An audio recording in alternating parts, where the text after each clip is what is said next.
Hey everybody, so in my previous video I did the instructional on the slow burning fuse, which I was really happy with. I tested a little bit today, which is the day after, and they still ignite really well. I don't see any reason why I would not use it for my launch, which I'm hoping to do in a couple days, or my test firing of a compiled rocket in the next couple days, just to kind of see if I can generate some thrust out of it. What I'm going to show you how to do today is actually build a rocket launch pad, and the thought process behind this is that if I'm going to be doing this for anything up to probably just short of a meter high, the actual rocket, I'm going to need something to place it on, to stabilize it, so that when the rocket actually ignites, it goes off in a straight line and straight up. If I just put it on the ground, it might wobble loose, it might topple over, and then if it ignites, it's going to kind of shoot towards myself or somebody or something. So I found another video on YouTube called by the King of Random. It's a super old video, but he basically shows you how to make a launch pad using PVC and a tray, a serving tray. What I'm using is 40 millimeter PVC piping that I managed to get at Brights. I asked them for 4 meters, and I asked them to cut it into a meter each, so that I could firstly have enough for this, but then also use it for the actual housing of the rocket engine at a later stage. And I also bought the joins. So I got the T-junction joins, the 45-degree joins, and I wasn't able to find anywhere it had the sort of the 4 points. So I'm designing it a little bit differently, and I wasn't able to find a stainless steel serving tray. So instead I went to Pick and Pay and I got a bri dish, which I'm going to literally flip on its head, and that's going to serve as the base.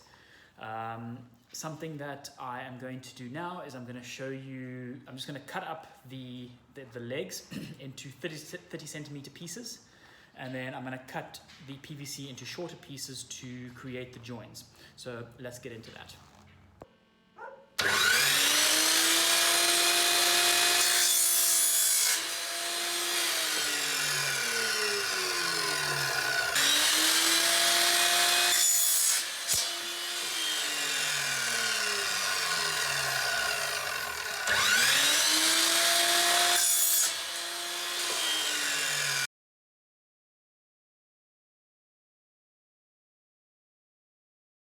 So this is going to be the one side of the actual stand. These are each 30 centimeters long. These are the 40 mil diameter PVC pipes that I just got from Brights. These are the 45-degree joins that I got for each side of the stand. You're going to need 2 of these, 2 30 centimeter tubes. And then with the remaining PVC, I cut these into 50 mil pieces. And the reason for that is so that I can, in between the actual joins, I can actually put them together like this, and it creates a nice little gap. So I measured the gap between the wedge and the edge of this, and then I added 50 mils on either side. I also got these little ends, and the reason for that is just so I can sit at the bottom piece. So I'm going to start just with putting all of that together. You can see that the barcodes are all still on these. What I'm actually going to do before I, once I'm done assembling it, I'm going to take all of these off. I'm going to spray paint it, and then maybe use some PVC cement just to glue certain parts of it. So the first thing I'm going to do is just that. Then I'm going to put a 45-degree join on that. Put one of these in.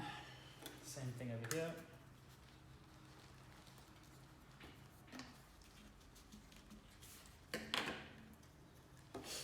And then this T-section join. And finally this last piece. And I'm just going to make sure it's straightened up, because this can obviously bend just by pushing down it on a flat surface. So now this is going to sit like this. There's going to be another one this way, and then I will show you how that looks now. Okay, so you can see I've done exactly the same. So I've got two of these now. This is basically going to sit like this, and this is going to form the base. And now I'm going to put together the top piece, which is just going to consist of pretty much more of the same. So I'm just going to do a bit of Lego building here. Okay. Sorry if the lighting is not so good. We've got load shedding, so the power is out. Let's do this.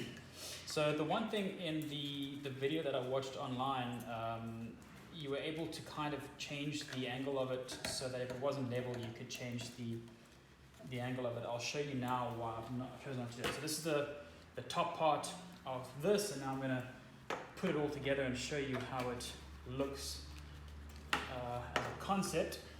So I'm just going to join those two pieces, and then I can turn these to make it a bit higher.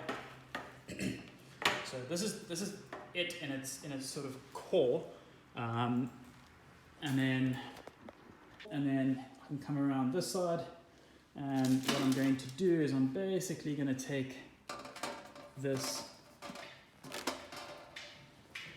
stainless steel tray and make that the base, the top part of it. So this will then have a metal rod that's going to stick up over here, and then the rocket will actually sit on here and then thrust, and this will protect the PVC from doing it. So I'm going to bolt these in to these sections over here so it sits nice and stable, and if I want I can even turn it around like this, and I can adjust these if I want to as well. So this is basically it. I have now used PVC cement to put all of the pieces together. You'll see I just put a spirit level over here just that you can at the actual place where I'm going to launch, it will show me whether this is level, which will then ultimately go straight up. So this rail over here is detachable. It's just essentially to provide a launch point for the rocket. So the rocket will actually have a small little straw that will slide down over here, and then when it takes off, it will take off on a straight line.